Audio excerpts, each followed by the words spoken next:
So now with me here are Andrew Oliver and Nick Burton, and you two are developing right now games for Microsoft Kinect, and obviously a very interesting topic at the moment. And this was also the topic for your presentation here at GDC Europe. What is the most difficult challenge when creating a game for a new technology like Kinect? What would you say? I think it depends whether you're thinking about a technical challenge or a design challenge, because obviously there's multiple challenges. For me with Kinect, the biggest one was the design challenge, because you've got something that you've never seen before. You don't have anything in your hands. How will it make games for this? You know, and having to answer those questions ourselves, that was certainly the biggest challenge. I mean, now we've answered a lot of those questions. A lot of the answers seem quite obvious, but at the time, because nobody's been there and done it before, they are not obvious at all. So from a technical aspect, I'll sort of answer the other side of it. You are doing things that you haven't really done before, because to control games, you were just pressing left, right and a series of buttons, whereas now you've got to work out programming for gestures, and depending on how you program it, if you sort of wait for the gesture to finish, then you get a problem. So you've got to see where things are going and make things up. We're so ingrained with holding a controller and pressing buttons. You take that away and say, make a game, and it panics people a little bit. What do you mean? And it's like, well, who prescribed that we should be playing games pressing a series of digital buttons? Actually, it's like if that had never been invented. Your talk was titled Connecting with New Audience, and the casual aspect of this controller-less design is rather obvious, I think. Does the old hardcore audience have to fear that there's nothing in for them? Absolutely not. Okay.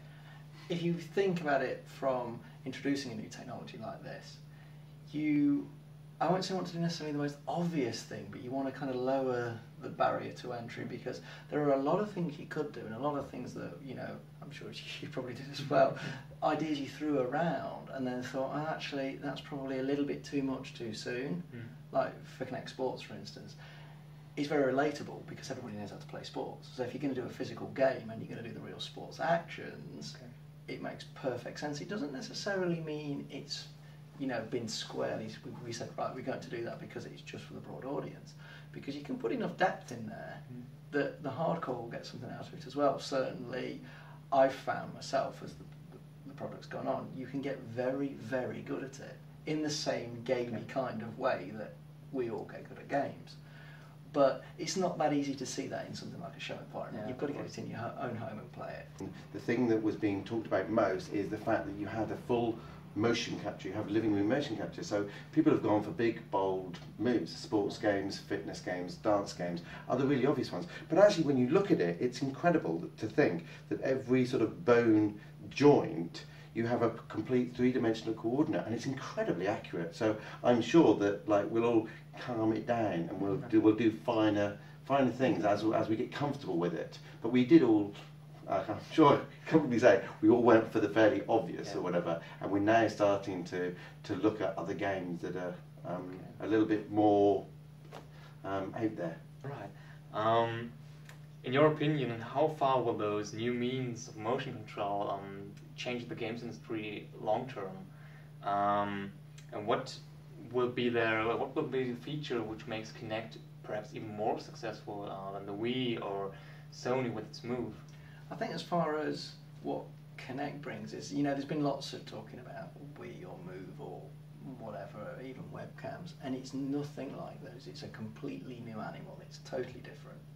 One thing is for certain though, there's so many new design ideas that, certainly just speaking for myself, that have started to, if you like, crawl out of the woodwork based on the inputs Kinect gives you, that it's, at least for the next few years, it's really exciting just to, you know, try some of those out.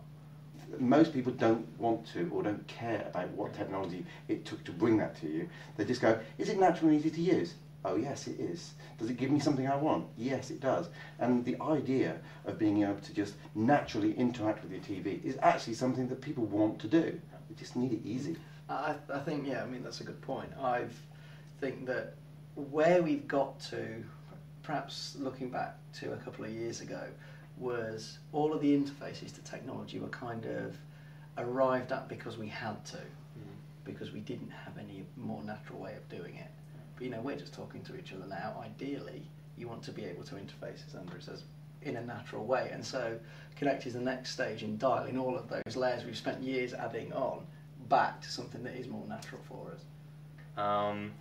If the god of gaming would grant you one wish to create the game you've always dreamt of, and no matter what technology needed, no matter how big the budget is, what would the game be? Oh my word. What has got me most excited, but I'm not going to give you a straight answer, is because we've had so many excited, wacky brainstorm ideas and gone, you know what, we could actually do that.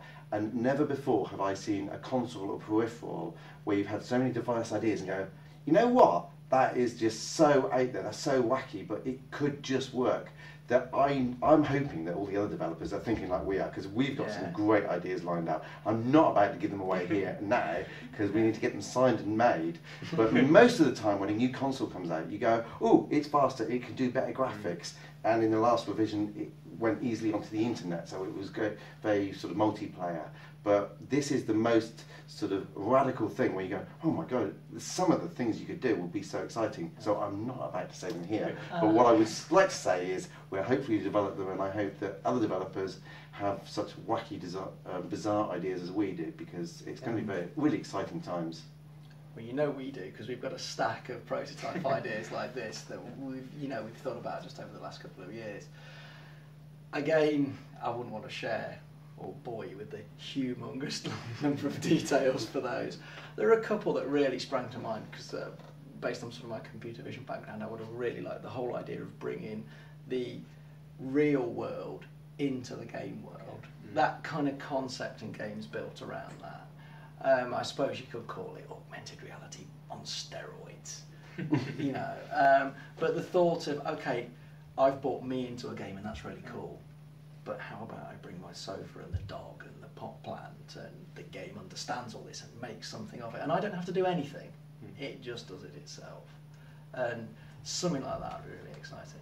Or I could just be really simple and say the next Killer Instinct, but everybody else has so. Okay, so I'm really looking forward to these games, and I hope we won't wait too long. And yeah, thank you too for coming and answer our questions.